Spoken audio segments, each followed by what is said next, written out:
దేవుని యొక్క పరిశుద్ధమైన నామాన్ని బట్టి చేరువచ్చిన ప్రియ విశ్వాసులందరికీ మన ప్రియరక్షకుడైన యేసుక్రీస్తు ప్రభువారి అత్యంత శ్రేష్టమైన నామమున మీ అందరికీ శుభాభివందనాలు అండి. ప్రార్థన చేసుకుని ఆరాధన వర్తమానం విందాం.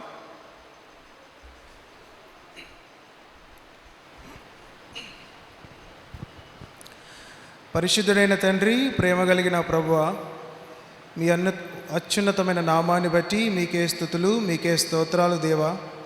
మా జీవితాల్లో మీరు మమ్మల్ని ఎంతగానో ప్రేమించి మరి యొక్క పునరుద్ధాన దినము రోజున ఆరాధనకై సంఘముగా చేరి కూడుకోవడానికి మీరు ఇచ్చిన అవకాశాన్ని బట్టి మీకే స్తుతులు, మీకే స్తోత్రాలు దేవా.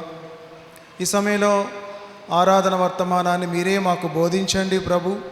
ఆరాధనకు కావలసిన ఆరాధన అంశాలన్నీ వాక్యం ద్వారా మీరు మాకు బయలుపరచండి.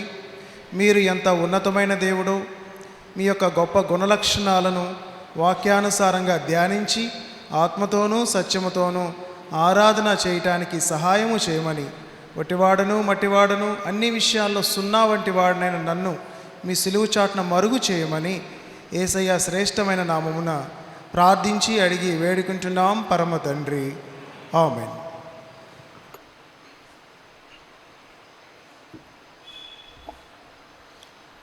ఆరాధన కొరకు ఈరోజు దేవుడు మనకు ఏర్పాటు చేసినటువంటి ఆరాధన అంశము నన్నెరిగిన దేవుడు. నన్నెరిగిన దేవుడు, the God who knows me, the God who knows me. దేవుడు మనందరినీ బాగుగా ఎరిగినవాడు. మన అందరి గురించి బాగా తెలిసిన వ్యక్తి ఎవరైనా ఉన్నారు అంటే మనం ఆరాధించే మన దేవుడే.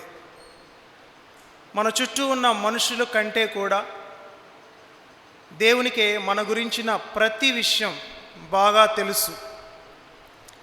ఇది దేవుని యొక్క అపారమైన జ్ఞానానికి నిదర్శనం మరియు ఆయన యొక్క అత్యంత ప్రేమకు సాదృశ్యం అని చెప్పవచ్చు. దేవునికి మన యొక్క రహస్య ఆలోచనలు, కోరికలు, కదలికలు అన్నీ తెలుసు. ఆయన నుండి దాగి ఉండటం అసాధ్యం. అంత బాగుగా మన గురించి ఎరిగిన దేవుడు మనం ఆరాధించే దేవుడు. దేవుడు మన గురించి ప్రతినిత్యం తెలుసుకోవటానికి ఇష్టపడుతూ ఉంటాడు. అల్పులము, అయోగ్యులము, అసహ్య జీవితం కలిగిన మన గురించి తెలుసుకోవటానికి దేవుడు ఇష్టపడుతూ ఉంటాడు. నా గురించి దేవుడు తెలుసుకోవటానికి నాలో ఏ గొప్పతనమూ లేదు. నేను అన్ని విషయాల్లో ఏమాత్రము పనికిరాని వాడినే. అయినప్పటికీ నా పట్ల, మనందరి పట్ల మన దేవునికి ఎంత శ్రద్ధ అంటే మన గురించి ప్రతి నిత్యము తెలుసుకుని మన గురించి అన్ని విషయాల్లో శ్రద్ధ కలిగి ఉంటాడు. అంత గొప్ప దేవుడు ఈరోజు ఎంతైనా మనం ఆరాధించబద్ధులమై ఉన్నాం. ఎందుకు దేవుడు మన గురించి తెలుసుకోవడానికి ప్రయత్నం చేస్తూ ఉంటాడు అంటే మన క్షేమం కోరి, మన భద్రత కోరి, మన జీవితానికి సంబంధించిన ప్రతిదీ తెలుసుకోవటానికి ఆయన ప్రయత్నిస్తూ ఉంటాడు. ఈరోజు కొన్ని విషయాలు మనల్ని ఎరిగిన దేవుడు అనే అంశం మీద వాక్యానుసారంగా ధ్యానించే ప్రయత్నం చేద్దాం. చూడండి, తిమోతికి రాసిన 2వ పత్రిక 2వ అధ్యాయము 19వ వచనము. తిమోతికి రాసిన 2వ పత్రిక 2వ అధ్యాయము 19వ వచనంలో ఈ విధంగా రాయబడి ఉన్నది: అయినను దేవుని యొక్క స్థిరమైన పునాది నిలకడగా ఉన్నది, ప్రభువు తన వారిని ఎరుగును. అక్కడ రాయబడిన మాట ఏమిటంటే ప్రభువు తన వారిని ఎరుగును. తనవారు అంటే ఎవరు? రక్షించబడిన మనల్ని దేవుడు తన వారిగా చేసుకున్నాడు, తన సొత్తుగా చేసుకున్నాడు, తన స్వకీయ జనాంగంగా చేసుకున్నాడు. మనము తన బిడ్డలుగా ఈరోజు ఉన్నాము. మనం ఆయన బిడ్డలము కాబట్టి మనలను ప్రతినిత్యము ఆయన ఎరిగే ప్రయత్నం చేస్తూ ఉన్నాడు. అంత మాత్రమే కాకుండా కొరింథీయులకు రాసిన మొదటి పత్రిక 8వ అధ్యాయము 3వ వచనంలో ఇంకొక మాట అక్కడ రాయబడి ఉంటుంది. కొరింథీయులకు రాసిన మొదటి పత్రిక 8వ అధ్యాయము 3వ వచనంలో, ఒకడు దేవుని ప్రేమించిన ఎడల అతడు దేవునికి ఎరుకైన వాడే. అక్కడ రాయబడిన మాట ఏమిటంటే, ఒకడు దేవునిని ప్రేమించిన ఎడల అతడు దేవునికి ఎరుకైన వాడే. అంటే ఆయన ఎవరిని బాగుగా ఎరుగుతాడు అంటే తనని ప్రేమించే వారిని.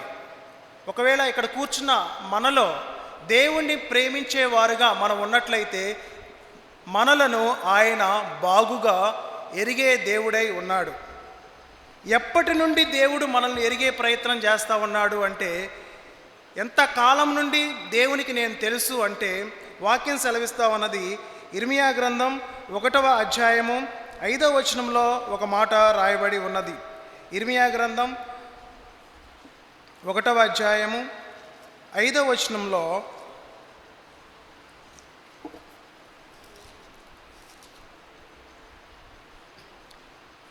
4-5 కలిసి ఉన్నాయి, నేను చదువుతాను. యెహోవా వాక్కు నాకు ప్రత్యక్షమై ఈలాగు సెలవిచ్చెను, గర్భములో నేను నిన్ను రూపింపక మునిపే నిన్నెరిగి తిని. అక్కడ రాయబడిన మాట ఏమిటంటే, గర్భములో నేను నిన్ను రూపింపక మునిపే నిన్నెరిగి తిని అని దేవుడు చెప్తా ఉన్నాడు. మనం దేవునికి ఎప్పటి నుండి తెలుసు? గర్భములో మనము రూపింపక ముందు నుండే ఆయనకి తెలుసు.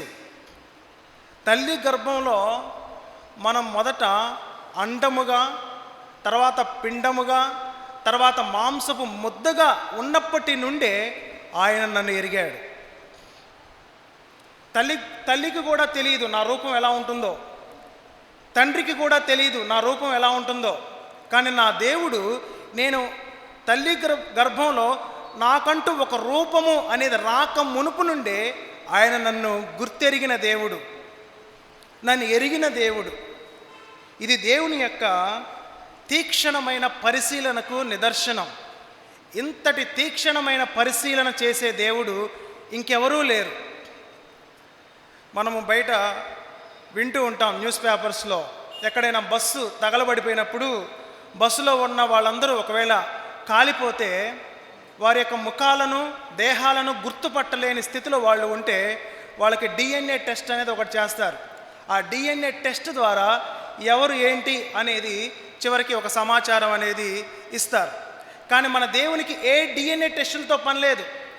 నేను రూపములోనికి రాకముందే ఇతడు శామ్యూయల్ అని ఆ పిండమును చూసి, ఈ పిండము శామ్యూయల్ అని దేవుడు గుర్తెరిగిన వాడు. మనందరినీ ఆ విధంగా ఎరిగిన దేవుడు. మన జ్ఞానం ఎంతవరకు పనిచేస్తుందంటే, ఒక వ్యక్తి యొక్క రూపాన్ని బట్టి ఈ వ్యక్తి ఫలానా అని మనం చెప్తాం, ఈ వ్యక్తి యొక్క రూపాన్ని బట్టి ఈ వ్యక్తి పేరు ఇది అని మనం చెప్తాం. రూపాన్ని బట్టి మనము గుర్తుపడతాం. కానీ మన దేవుడు ఎంత గొప్ప జ్ఞాన సంపన్నుడు అంటే, మనకు ఒక రూపం రాకముందు నుండే ఆయన నిన్ను ఎరిగిన దేవుడు. అందును బట్టి మనము ఆరాధన చేద్దాం. ప్రేమించేవారు మనల్ని గుర్తుపెట్టుకోవడానికి ప్రయత్నం చేస్తారు. ప్రేమించేవారు మన గురించి తెలుసుకోవడానికి ప్రయత్నం చేస్తూ ఉంటారు. దేవునికి మన పట్ల ప్రేమ ఎక్కడ ప్రారంభమైందంటే, మనం తల్లి గర్భంలో పిండాకృతిగా ఉన్నప్పటి నుండే ఆయన నన్ను ఎరిగి ప్రేమిస్తూ ఉన్నాడు. అందును బట్టి మనము ఎంతైనా ఆరాధన చేద్దాం. ఇంకా ఈ విషయాలను స్పష్టం చేస్తూ దేవుడు మన గురించి ఇంకా ఏ విషయాలు తెలుసుకుంటాడో, ఇంకా ఆయనకి మన గురించి ఏ విషయాలు తెలుసో వాక్యానుసారంగా ధ్యానించే ప్రయత్నం చేద్దాం. చూడండి, కీర్తనల గ్రంథం 139వ కీర్తన. కీర్తనలు 139, 1వ వచనం. యెహోవా, నీవు నన్ను పరిశోధించి తెలుసుకొని ఉన్నావు. ఇక్కడ దావీదు భక్తుడు రాస్తున్న మాటలు ఇవి. యెహోవా, నీవు నన్ను పరిశోధన చేస్తున్నావు, పరిశోధించి నా గురించి తెలుసుకోవడానికి ప్రయత్నం చేస్తా ఉన్నావు? ఎందుకు ప్రభువా నా గురించి నువ్వు తెలుసుకుంటున్నావు అని మనం ప్రశ్న వేస్తే దేవుడు చెప్పే సమాధానం ఏంటంటే, నేను నిన్ను ప్రేమిస్తున్నాను కాబట్టి, నీ క్షేమం కోరి, నీ భద్రత కోరి నీ గురించి నేను తెలుసుకుంటూ ఉన్నాను అని దేవుడు సమాధానం చెప్తారు.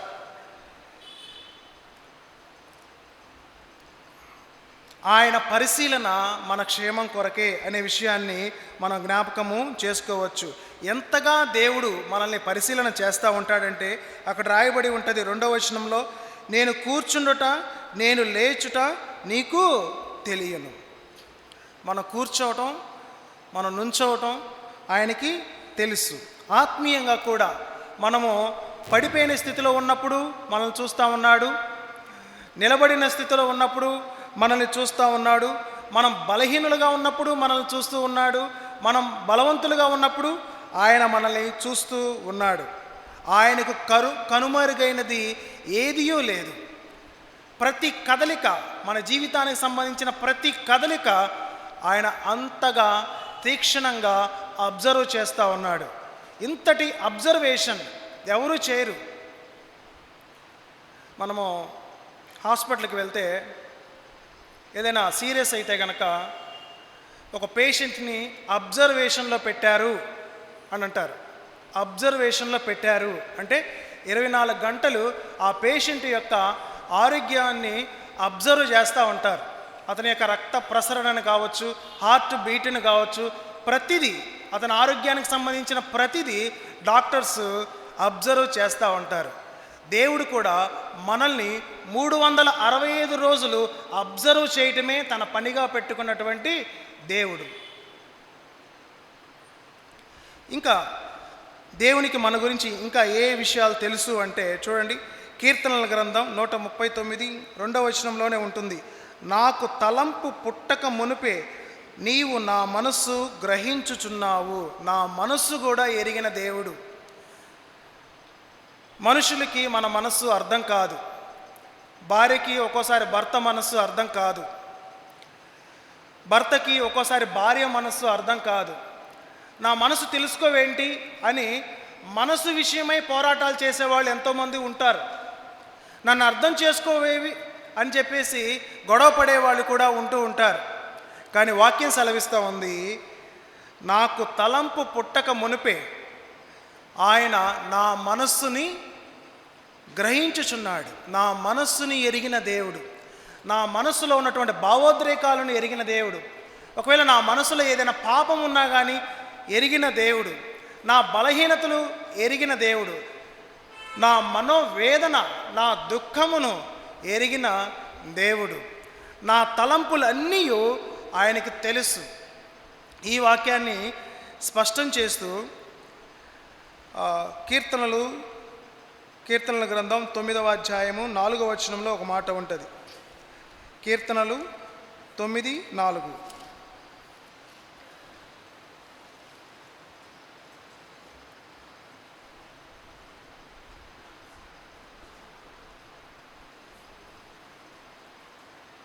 క్షమించండి, అది వచనం తప్పుపడింది. హృదయాంతరంగములను గ్రహించు దేవుడు అనే మాట అక్కడ ఉంటుంది.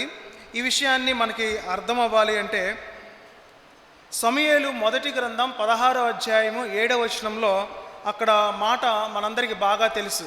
యెష్షయికి ఉన్నటువంటి కుమారులందరినీ నిలబెట్టమని సమూయేలు ప్రవక్త చెప్పినప్పుడు కడసరి వాడైనటువంటి దావీదుని దేవుడు రాజుగా అభిషేకం చేస్తాడు. రాజుగా అభిషేకం చేయబోయే ముందు దేవుడు పలికే మాట ఏమిటంటే, మనుషులు పైరూపములను లక్ష్య పెట్టుదురు కానీ యెహోవా హృదయాంతరంగములను పరిశోధించువాడు. దావీదు యొక్క హృదయాంతరంగాలు దేవునికి తెలుసు. దావీదు యొక్క హృదయం దేవునికి తెలుసు. దావీదుని బాగుగా ఎరిగిన దేవుడు కాబట్టే దావీదుని రాజుగా అభిషేకం చేశాడు. దేవుడు ఈరోజు మనకు ఒక స్థానం ఇవ్వాలన్నా, ఒక ప్రమోషన్ ఇవ్వాలన్నా మన గురించి ఆయన బాగుగా ఎరిగితే కానీ మనల్ని ముందుకు తీసుకెళ్ళగలడు. మనుషులకి మనం ఎంత తెలుసు అనేది ముఖ్యం కాదు. మనుషులు నా గురించి ఎంతగా వారికి నా గురించి తెలుసు, నన్ను వాళ్ళు బాగా ఎరుగుదురా లేదా అనేది ముఖ్యం కాదు. నా దేవుడు నన్ను ఎరిగితే చాలు. నేను నా జీవితంలో నేను ముందుకు వెళ్తాను అనేటువంటి విశ్వాస భావన మనం కలిగి ఉండాలి. దావీదు యొక్క హృదయాన్ని దేవుడు ఎరిగాడు కాబట్టే ఆ రోజు దావీదుని దేవుడు రాజుగా అభిషేకం చేయటం జరిగింది. మన హృదయాంతరంగాల్లో చాలా పోరాటాలు ఉంటాయి. మానసిక పోరాటాలు, ఆత్మీయ పోరాటాలు హృదయంలో ఉంటూ ఉంటాయి. ఇవన్నీ ఎరిగిన దేవుడు మనం ఆరాధించే మన దేవుడు.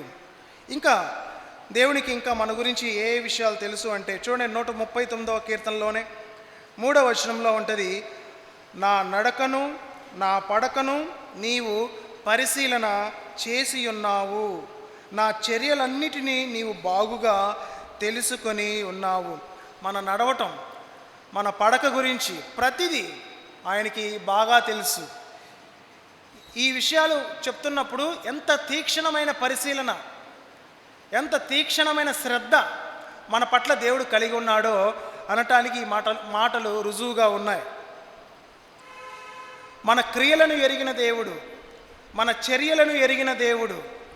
మనం చేసే పనులు ఒక్కోసారి మూడో కంటికి తెలియవు, కానీ దేవునికి మన క్రియలు, మన చర్యలు, మనం తీసుకునే నిర్ణయాలు ప్రతిదీ తెలుసు. ఆయనకు అగమ్య గోచరంగా ఏవీ ఉండవు. అంత బాగుగా ఎరిగిన దేవుణ్ణి మనం ఎంతైనా ఆరాధించబద్ధులమై ఉన్నాం. 4వ వచనంలో 139:4లో యెహోవా మాట నా నాలుకకు రాక మునుపే అది నీకు పూర్తిగా తెలిసి ఉన్నది. మన మాటలను ఎరిగిన దేవుడు. మన మాటలు ఎలాంటి మాటలో ఆయనకి బాగా తెలుసు. మన మాటలు ఆయనకు తప్ప మిగిలిన ఎవరికి కూడా అంత బాగా తెలియవు. మన మాటలను కూడా ఎరిగిన దేవుడు. ఆ మాటల వెనకాల ఉన్నటువంటి ఉద్దేశాలను కూడా ఎరిగిన దేవుడు. ఏ ఉద్దేశంతో నువ్వు ఆ మాట మాట్లాడావు. ఒక్కోసారి మనం ఏదైనా మాట మాట్లాడితే మన ఉద్దేశం కరెక్ట్ అయి ఉండొచ్చు, కానీ మాట ఎదుటి వ్యక్తి వేరేలాగా అర్థం చేసుకోవచ్చు. కానీ దేవునికి మన మాటలు తెలుసు, ఆ మాట వెనకాల ఉన్న ఉద్దేశాలు కరెక్ట్గా తెలుసు. ఏ ఉద్దేశంతో ఈ మాట పలికాడో అనేది దేవునికి బాగుగా తెలుసు. కాబట్టి ఇంతగా మన గురించి ఎరిగిన దేవుడిని ఎంతైనా మనము ఆరాధించబద్ధులమై ఉన్నాము. చూడండి, ఇంకా దేవుడు మన గురించి ఏ విషయాలు ఎరిగిన వాడంటే నిర్గమాకాండము 33వ అధ్యాయము 17వ వచనంలో ఒక మాట ఉంటుంది. నిర్గమాకాండము 33:17.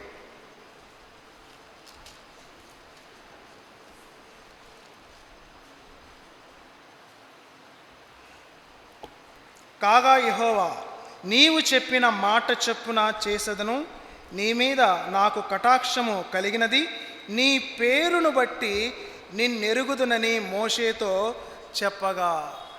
మన పేర్లు కూడా దేవుడికి తెలుసు. నీ పేరును బట్టి నిన్నెరుగుదును అని మోషేతో దేవుడు అంటున్నాడు.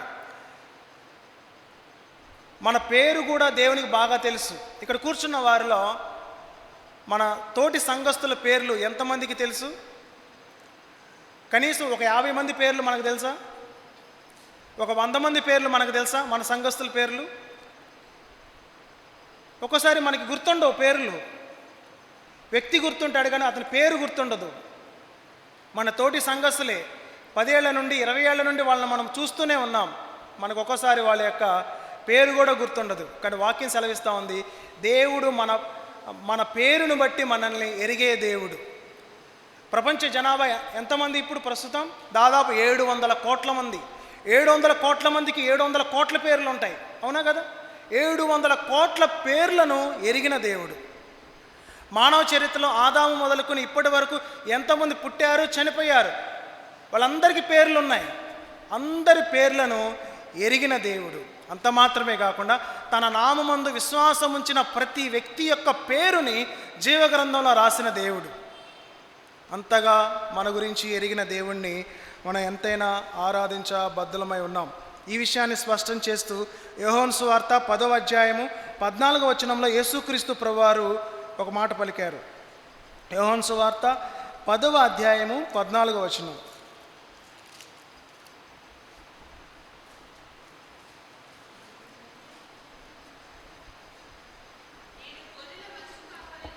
నేను గొర్రెల మంచి కాపరిని, తండ్రి నన్ను ఎలాగు ఎరుగునో, నేను తండ్రిని ఎలాగు ఎరుగుదునో అలాగే నేను నా గొర్రెలను ఎరుగుదును. చాలండి. ఆయన అంటున్నారు, నేను నా గొర్రెలను ఎరుగుదును. గొర్రెలు అంటే ఎవరు? మనల్ని ఎరిగిన దేవుడు. ఎంతగా దేవుడు మనల్ని ఎరిగాడంటే అక్కడ రాయబడి ఉంది ఒక మాట, నేను తండ్రిని ఎలాగు ఎరుగుదునో, నేను తండ్రిని ఎలాగు ఎరుగుదునో అలాగే నా గొర్రెలను కూడా ఎరుగుదును అని యేసుక్రీస్తు ప్రభువు చెప్తా ఉన్నారు. తండ్రి గురించి నాకు ఎంతైతే తెలుసో, అఫ్కోర్స్ తండ్రి కుమార పరిశుద్ధాత్మ ముగ్గురు ఒకరే కాబట్టి తండ్రి గురించి కుమారునికి, కుమారుని గురించి తండ్రికి అంతయు తెలుసు. తండ్రి గురించి నేను ఎలాగు ఎరుగుదునో మీ గురించి కూడా అంతే ఎరుగుదును, అలాగునే ఎరుగుదును అని దేవుడు చెప్తా ఉన్నారు. ప్రభువైన యేసుక్రీస్తు వారు చెప్తా ఉన్నారు, మనం ఎలాంటి గొర్రెలము? త్రోవ తప్పే గొర్రెలము. త్రోవ తప్పే గొర్రెను కూడా ఎరిగే దేవుడు. నశించిపోయే గొర్రెలుగా మనం ఉన్నాం.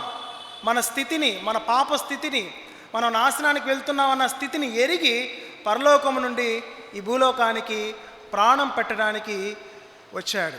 గొర్రెల కోసం ప్రాణం పెట్టిన దేవుడు. ఈ గొర్రెలకు రక్షణ అవసరం. ఈ గొర్రెలు త్రోవ తప్పి నడుస్తున్నాయి, సరైన మార్గంలో పెట్టాలి అని చెప్పేసి తన ప్రాణం పెట్టడానికైనా ఆయన వెనదీయలేదు. మనం ఒంటరైపోయిన గొర్రెలము. తప్పిపోయినప్పుడు తప్పిపోయిన గొర్రె ఒంటరిగా ఉంటుంది. ఒంటరి అయిన గొర్రెగా మనం ఉన్నప్పుడు వెతికిన దేవుడు, వెతికి రక్షించిన దేవుడు. కాపరి లేని గొర్రెలుగా చాలాసార్లు మనం ఉన్నాం. ఆయనే ప్రధాన కాపరిగా ఉండి మనల్ని సంరక్షిస్తూ పోషిస్తూ ఉన్నాడు. చివరిగా ఇంకా దేవునికి ఎంతగా మన గురించి తెలుసు అంటే మత్తయి సువార్త 10వ అధ్యాయము 30వ వచనంలో ఉంటుంది. మత్తయి సువార్త 10వ అధ్యాయము 30వ వచనం, మీ తల వెంట్రుకలన్నీ లెక్కింపబడి గనుక మీరు భయపడుకుడి శ్రేష్ఠులు. అక్కడ వాక్యం సెలవిస్తూ ఉంది, మన తల వెంట్రుకలన్నీ ఎరిగిన దేవుడు. తల వెంట్రుకలు ఎన్ని ఉన్నాయో మనకు తెలుసా? నాకు 2 చేతులు ఉన్నాయని నేను లెక్క పెట్టుకోగలను. ఎన్ని వేళ్ళు ఉన్నాయో నేను లెక్క పెట్టుకోగలను. ఒకవేళ నాకు ఏదైనా బలహీనత వస్తే, ఒకవేళ నా బ్లడ్ సెల్స్ కౌంట్ ఎంతో కౌంట్ చేసే మెషిన్ ఉంటుంది, నా బీపీని కౌంట్ చేసే మిషన్ ఉంటుంది. నా తల వెంట్రుకలను కౌంట్ చేసే మిషన్ ఉందా? మీకు తెలుసా? తల వెంట్రుకలు లెక్క పెట్టే మిషన్స్, ఇంత ఆధునికత ఉన్న సమాజంలో మనం ఉన్నాం. తల వెంట్రుకలను లెక్క పెట్టే మిషన్స్ వచ్చాయా? రాలేదు. కానీ దేవుడు చెప్తున్నాడు, నీకు ఎన్ని తల వెంట్రుకలు ఉన్నాయో నాకు తెలుసు, నేను ఎరుగుదును అంటున్నాడు. అంటే దేవుని యొక్క తీక్షణమైన పరిశీలనకు ఇది నిదర్శనం. అంతగా నీ గురించి నాకు తెలుసు అని దేవుడు చెప్తా ఉన్నాడు. చిన్న చిన్న విషయాలు కూడా, అతి సామాన్యమైన విషయాలు కూడా మన గురించి ఆయన ఎరిగిన దేవుడు. ఇది దేవుని యొక్క డివైన్ కేర్కి సాదృశ్యంగా ఉన్నది. సూక్ష్మమైన విషయాలను కూడా మన గురించి ఆయన ఎరిగిన దేవుడు. మానవుల పట్ల దేవునికి ఉన్నటువంటి శ్రద్ధ అంతా ఇంత కాదు. ఆయన అపారమైన శక్తి, అపారమైన ఆసక్తి, మానవులకి ఎవరికి లేని శక్తి దేవునికి మాత్రమే ఉన్నది. మన గురించి ఇంతగా ఎరిగిన దేవుణ్ణి ఎంతైనా మనం ఆరాధించబద్ధులమై ఉన్నాము. చివరిగా కీర్తనలు 139 6-7 వచనాల్లో తనని ఇంతగా ఎరిగిన దేవుణ్ణి గురించి దావీదు ఏం చెప్తున్నాడంటే 139 6-7 కీర్తనలు 139, ఇట్టి తెలివి నాకు మించినది అగోచరము. చూసారా? ప్రభువా, నువ్వు నా గురించి ఇంతగా తెలుసుకుంటున్నావు.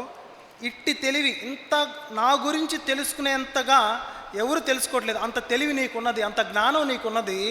అది నాకు అర్థం కావట్లేదు, నాకు అగోచరంగా ఉన్నది అని చెప్పేసి దావీదు ఆశ్చర్యపోతా ఉన్నాడు. ఈరోజు మనం ఆశ్చర్యపోవటం మాత్రమే కాదు, కానీ నా గురించి ఎరిగిన దేవుణ్ణి నేను ఎంతైనా ఆరాధన చేయాలి.